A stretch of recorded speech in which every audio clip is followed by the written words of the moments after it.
네, 안녕하세요. 닥신TV 신재욱이고요. 제 직업 중에 하나는 유튜브에서 좋은 중고차 고르기 시리즈를 운영하고 있는 유튜브 크리에이터입니다. 저는 중고차 전문가는 아니고 중고차 전문가입니다.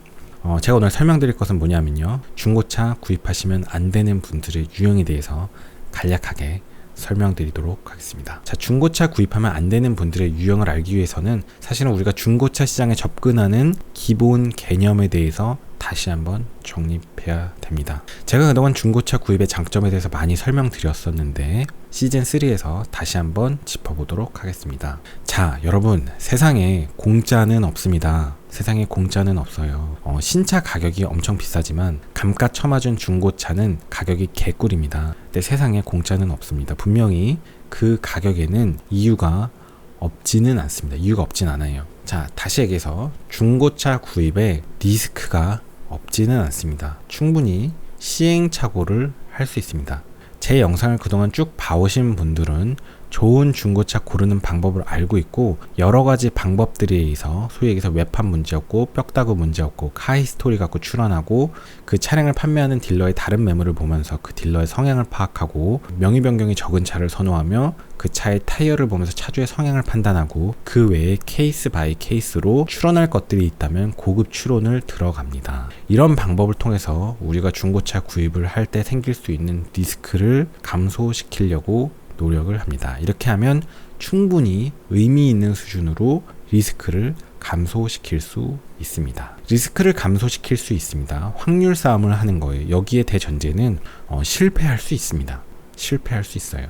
그럼에도 불구하고 우리가 중고차 구입이 메리트가 있는 이유는 뭘까요? 자동차는 가격이 비싸고 감가를 굉장히 빠르게 쳐맞기 때문에 사실 중고차 접근은 노력하는 ATP 대비 꽤나 많은 돈을 회수할 수 있습니다. 자, 우리가 얼마 하지 않는 물건을 중고나라 가서 구입한다고 치면 우리가 사용하는 ATP 대비 사실 세이브할 수 있는 금액이 얼마 안 되죠. 그 ATP 가성비가 그렇게 좋지 않습니다. 근데 사실 자동차 같은 경우는 가격이 되게 비싸고 감가를 많이 쳐받고 제가 알려드리는 방법으로 온라인에서 그냥 엔카에서 고르면 ATP 거의 이렇게 하니까 몇 개 쓰지 않으면서 몇 천만 원을 세이브할 수 있습니다.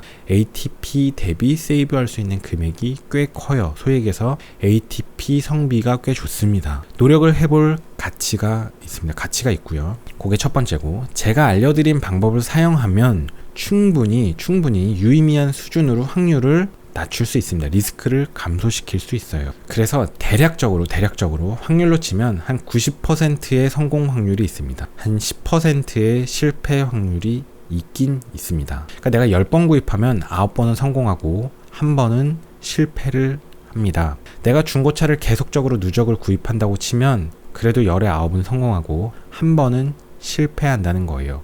결과적으로 이게 평균화되면 나는 중고차를 구입하면서 개꿀 이득을 보게 됩니다. 요 개념을 이해하셔야 되고요. 하지만 내가 처음에 구입하자마자 그 10%의 확률로 실패할 수 있습니다. 그럼 난 손해를 보겠죠. 이때 우리가 가져야 되는 자세는 적절한 비용을 들이고 차량을 고쳐서 정비해서 타면 된다는 생각을 가져야 됩니다. 그래도 신차 대비 내가 꽤나 저렴한 금액에 구입했기 때문에 어느 정도 비용을 들이고 그 비용을 들여서 차량 수명이 5년, 10년 이상 충분히 늘어난다면 충분히 가치가 있습니다.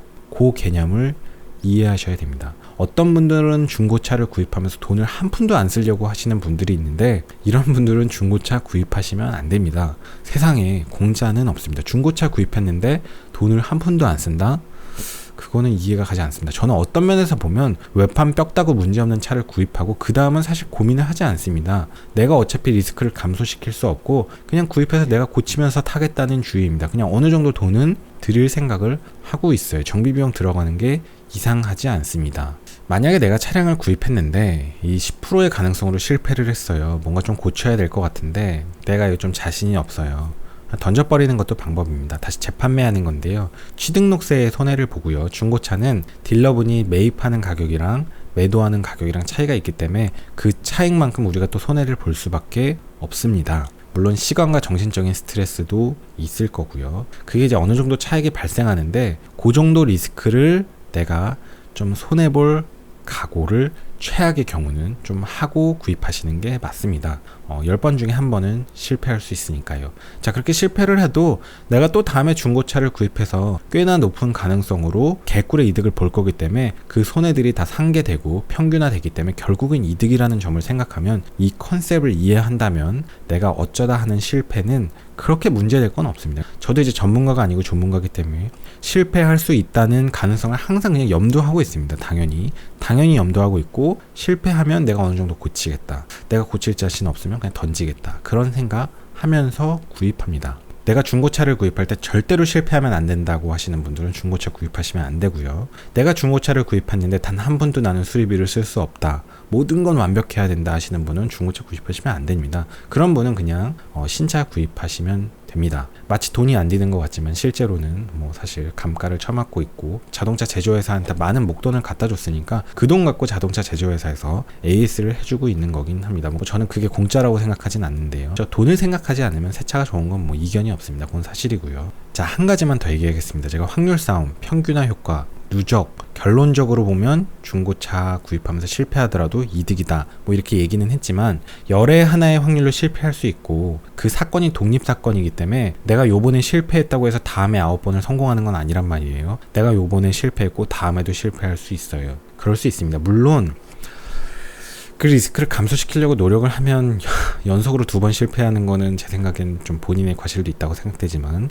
연속으로 2번 실패할 수도 있습니다. 아무리 확률이 90%라고 해도 10%의 확률로 내가 실패하면 그건 나한테 100%예요. 이런 확률 싸움이 의미 없을 수도 있습니다. 그렇게 얘기하면 저도 할 말 없는데, 자, 제가 요 개념을 하나 더 설명드리고 싶은데, 우리의 인생은 어차피 100%가 아닙니다. 우리는 알게 모르게 확률 싸움을 하면서 살아가고 있습니다. 여러분, 건강검진 보통 이제 2년 주기로 하죠. 2년 주기로 할 때 건강검진 항목을 어떤 항목들을 한다는 점, 이런 것들도 사실은 내 목숨에 대해서 가성비를 고려한 확률 싸움입니다. 왜 건강검진은 2년 주기로 하나요? 1년 주기로 하면 안 되나요? 6개월 주기로 하면 안 되나요? 5대항 검진은 왜 5개의 항목만 하나요? 이 모든 것들은 가격, 편의성, 의료에선 사실 좀 침습성이라는 것도 좀 고려 대상이 되는데, 그 외에 확률 싸움을 합니다. 우리 목숨 갖고 확률 싸움을 하고 있어요. 그거 외에 벗어나는 거는 약간 포기하고 들어간다는 컨셉이 이미 자리 잡고 있습니다. 실제로 여러분 걸어 다닐 때 하늘에서 뭐가 떨어져서 죽을 수도 있어요. 가끔 그런 분들이 있긴 있습니다. 여러분 길거리 걸어 다닐 때 헬멧 쓰고 다니시나요? 자, 우리 그러지 않죠. 우리 확률 싸움을 하고 있는 겁니다. 사실상. 자, 중고차를 구입할 때도 당연히 실패할 수 있습니다. 당연히 실패할 수 있고, 그것에 대해서 덤덤하게 받아들일 수 있는 분들이 중고차를 구입하셔야 됩니다. 요런 컨셉을 이해하고 계신 분들은 사실 별 걱정하지 않고 대충 중고차를 사시면 됩니다. 그냥 당신이 가르쳐주는 방법대로 이렇게 스크린을 해서 골라갖고 사시면 되고, 이래서 안 되는 건 어쩔 수 없는 거고, 이래서 누유 있으면 어쩔 수 없는 거고, 적당히 고쳐서 안 되는 건 어쩔 수 없는 거고, 그래서 정 안 되면 팔면 되는 거고, 이래저래 내가 실패한 건 내가 운이 없는 거고, 요런 식으로 받아들일 수 있는 분들은 중고차를 구입하시면 되는 거고, 이런 게 타협이 안 되는 분들, 이해가 안 되는 분들은 그냥 SC 이런 게 절대로 타협이 안 되는 분들은 신차를 구입하시는 게 맞습니다. 근데 사실 신차도 완벽하지 않죠. 최근에 제네시스 G80 여러 가지 이슈들이 있는데, 사실은 자동차는 부품이 아주 많기 때문에 결함이 없는 게 이상해요. 신차는 출고되면 결함이 사실은 있을 수밖에 없습니다. 저는 현대자동차 제네시스 G80 결함을 제가 옹호하는 게 아니고, 결함이 없는 게 이상하죠. 결함이 많이 나올 겁니다. 이해가 되셨다면 중고차 시장을 개꿀로 이용하실 수 있는 거고, 이해가 안 되시는 분은 저도 설명을 더 이상은 포기하도록 하겠습니다. 돈 상관없으면 신차가 좋습니다. 그건 말할 것도 없고요. 오늘도 긴 영상 봐주셔서 감사합니다. 수고하셨습니다.